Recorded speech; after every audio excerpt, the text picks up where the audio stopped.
when we talk about speaking, I mean, if it's screaming at you and you're passionate about something and you want something to go and it just doesn't seem like anything's working your way, that's what this whole visualization thing is about. So whether it's speaking to you or screaming at you, it's screaming at you because you haven't sat down and gotten that clear picture that this whole room started out with, the whole visualization thing. And this is, I mean, I've said this in this room before, you know, take a minute, well, actually take like an hour and just give yourself an hour, lock yourself in a room, no distractions, close your eyes and start thinking about that thing that's screaming at you.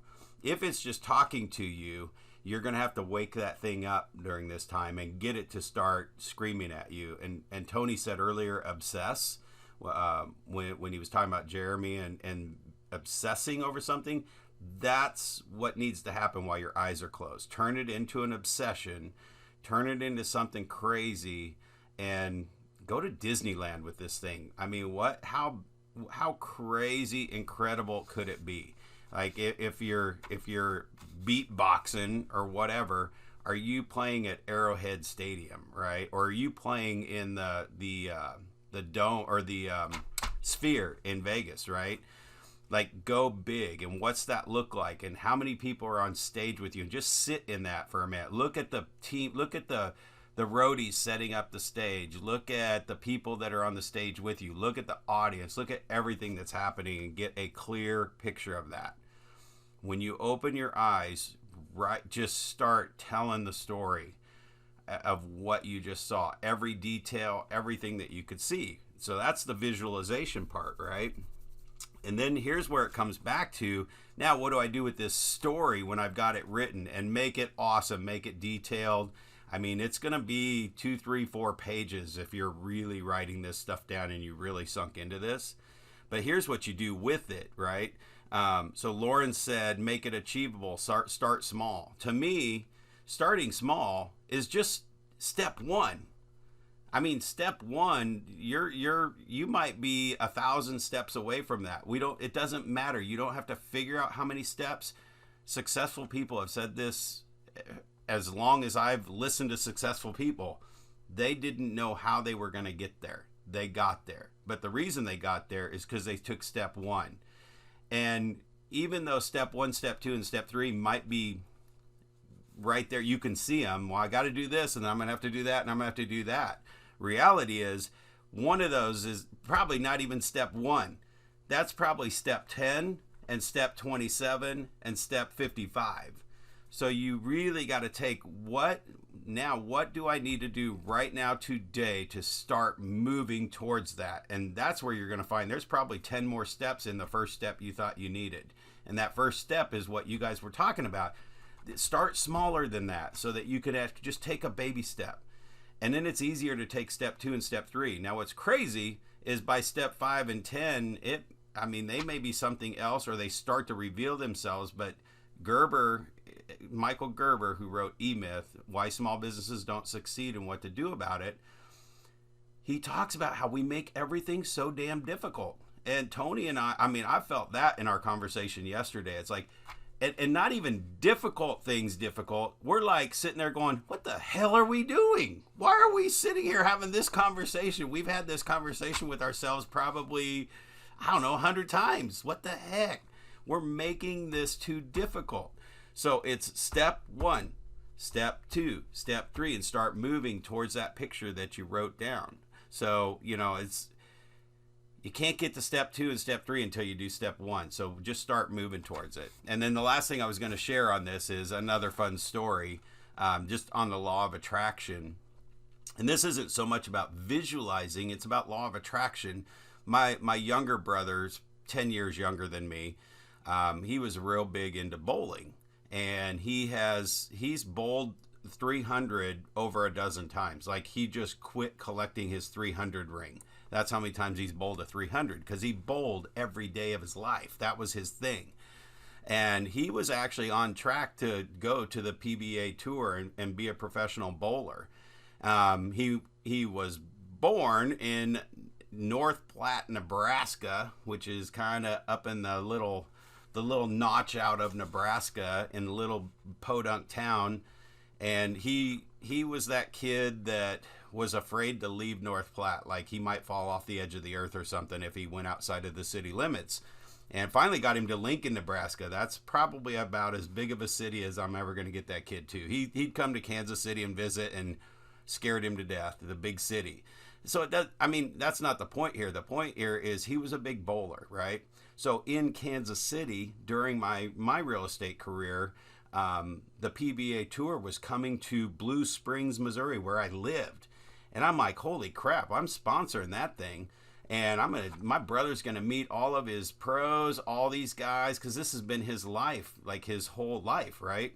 So I'm the main sponsor of this thing. I did whatever it took to be the main sponsor. He got to meet everybody. We got the full passes, the badges. This is bowling, so it's not like it's a rock concert where it's the Rolling Stones or anything. So just so you know, like I can live in really cool stuff, but it's usually a smaller version of really, really, really cool stuff. So the PBA Tour in Blue Springs, Nebraska, or Blue Springs, Missouri, right? But here's the thing about that. What that did was, he was starstruck. He was meeting all these guys. He knows everything about them, all that stuff. He goes home. He gets into real estate.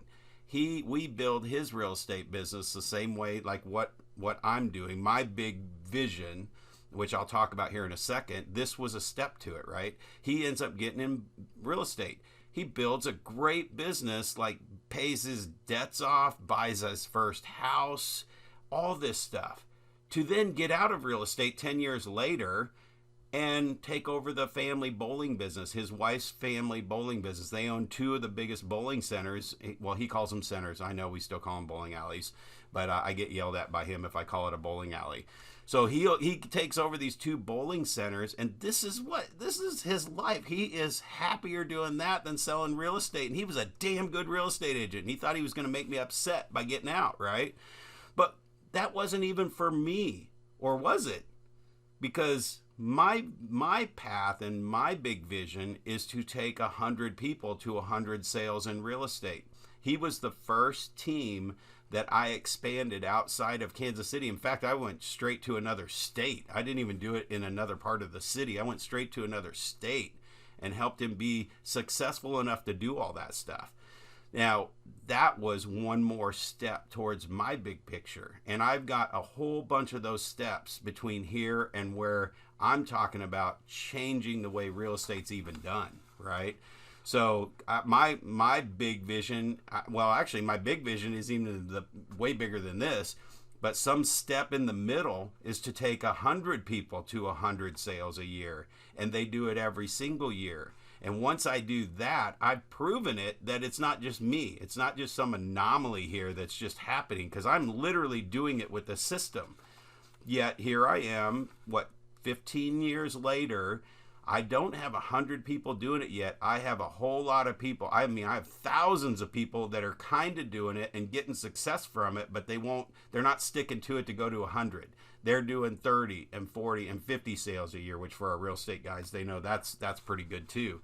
That'll give you a damn good living, because you can make a good living selling 20 or 30 homes a year. So that's just the beginning, and that's just another step. Did I have to sit down and map out that somewhere along the line I'm going to have to sponsor the PBA Tour, and I'm going to have to get Jason to get into real estate, and I'm going to have to get him to be successful? No, hell no. But if I wasn't teaching what I was teaching him to hundreds and hundreds of agents prior to that, that wouldn't have happened. So it's not that you have to have this clear path. You just need to know where you are and where you're headed from that big, big picture. And then all you got to do is just step into it. Just step into it. What's that first? That first thing might be, shit, I need to write down the names and number. I need to find all the people that I know would really benefit from this, whatever it is you have, and get them on a list and find their phone number and find their address. And you might just have to pick up the phone and just say, hey, how are you? We're not even talking about what the big picture is yet. I just got to reconnect with these people. What am I going to do? Throw them something in an email that says, I just figured out how to make $1 million with Bitcoin, right? You might be successful at Bitcoin. And you're just going to go, call me. I got a way to make $1 million of Bitcoin. Dude, I haven't done anything with Bitcoin. I don't understand Bitcoin, and I don't have time to add that in my pile of stuff. So I may know you. Tony could send me something about Bitcoin. Now, I might, if he sent it to me 6, 7, 8, 10 times, I might see it 1 or 2. I'll probably see it more than that because it's Tony. I'm going to pay attention to it because we are connected. But yeah, I'm just like, I don't know if I have time to add another thing on my plate. I don't know how many things come my way like that. But if you connect with people first and just, it's not about that, and you just care about people and know where they are and where they're headed. See, now Tony, that could be a step in Tony's path. It's like, hey, you were talking about, this, what, and I know you did that. If you use this could help you get there, whatever it might be. So you don't have to have that clear picture and all those steps, and everybody tries to make everything more difficult than it really is, when all you have to do is take step 1, like Lauren said, small step. But then you're going to take step 2 and step 3, and those are going to be pretty small too.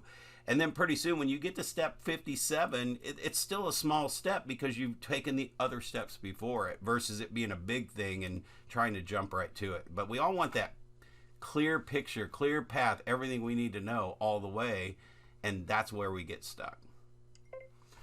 But it is, you're absolutely right. It's by taking those small steps, right? But you have to, journey of 1,000 miles starts with the first step, right? You need to take that first step. But before taking that step, you at least need to know the direction you're going in.